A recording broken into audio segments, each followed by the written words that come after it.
everyone! So today you might notice there's a bit of a different background. I'm filming in a different place today and the rest of the month, but just so you guys know and weren't confused.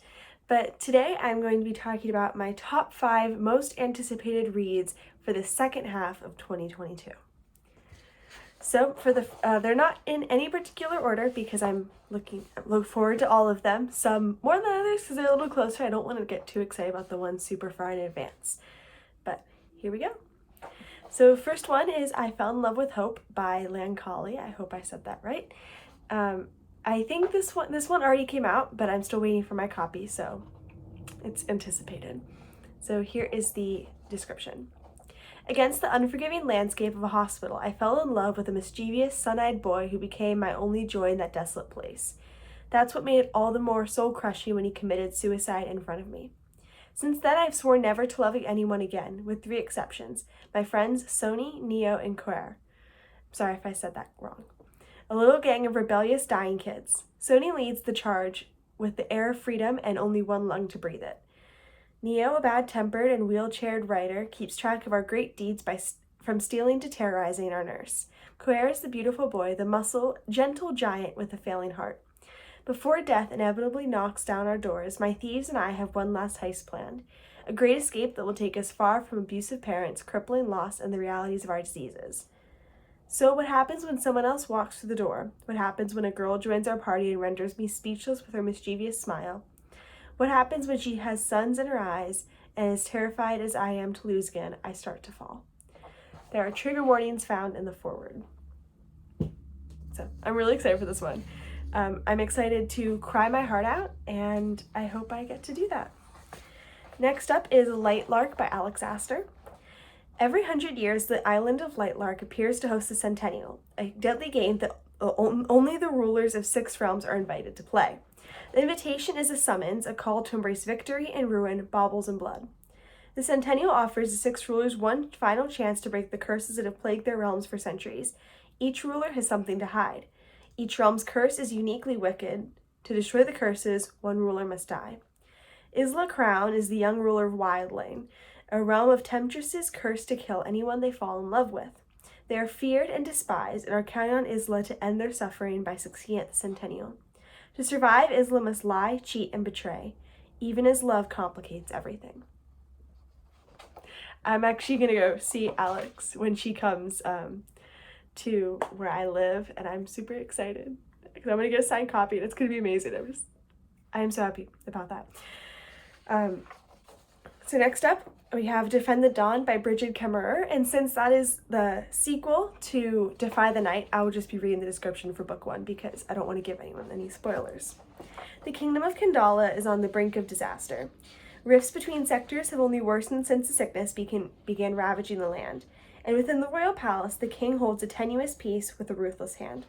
King Harriston was thrust into power after his parents' shocking assassination, leaving the younger Prince Korik to take on the brutal role of the king's justice. The brothers have learned to react mercilessly to any sign of rebellion. It's the only way to maintain order when the sickness can strike anywhere, and the only known cure, an elixir made from delicate moonflower petals, is severely limited. Out in the wilds, apothecary apprentice Tessa Cade is tired of seeing her neighbors die, their suffering ignored by the unyielding royals. Every night, she and her best friend Wes risk their lives to steal moonflower petals and distribute the elixir to those who need it most, but it's still not enough. As rumors spread that the cure no longer works and sparks of rebellion begin to flare, a particularly cruel act from the king's justice makes Tessa desperate enough to try the impossible, sneaking into the palace. But what she finds upon her arrival makes her wonder if it's even possible to fix Kandala without destroying it first. I loved the first book. I reviewed it in one of my earlier videos here, and I'm so excited to read the sequel. Next up, we have The Star Chaser Saga Book 7 by Renee Dugan. There's no title release yet as far as I know, but I've read all the other books. It's so good. I'm very excited to see what happens at the end. So here's a description for Book 1. The Middle Kingdom of Talheim has enjoyed peace for decades, but with the threat of war rising from the ruthless south, the dream of a quiet life is fading. And from the noble but naive Princess Sistine, that means embarking on a dangerous quest to the Northern Kingdom, where she hopes to forge an alliance against their southern foes and save her people.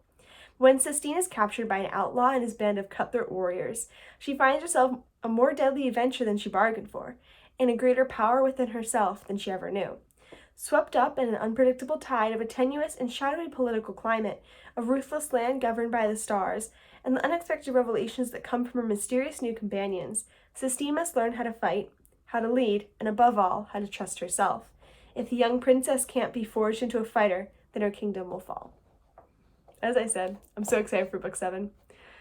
It's going to be a great conclusion, I just know it. And last up, we have A Luminescent Dawn by Brianne Wick. It is the last book in her trilogy, which is a Cinderella retelling, and book 2 left off in a huge cliffhanger, so I'm really excited for book 3. And here's a description for book 1. Between her cruel family, the loss of her mother, and the unexpected departure of her best friend Liam, young Evelyn was forced to endure a life full of loneliness, anxiety, and mistreatment. 7 years later, 17-year-old Evelyn discovers that one magical night can shift everything she thought she knew. Reunited with an all-grown-up and oh-so-handsome Liam, Evelyn finds herself unexpectedly introduced to her mysteriously magical grandmother that she never knew she had, and the dashing Prince Riker that she never thought she'd like. Caught between love and fear, Evelyn is thrust into a world she's never known, with new threats she's never expected and new changes she doesn't understand.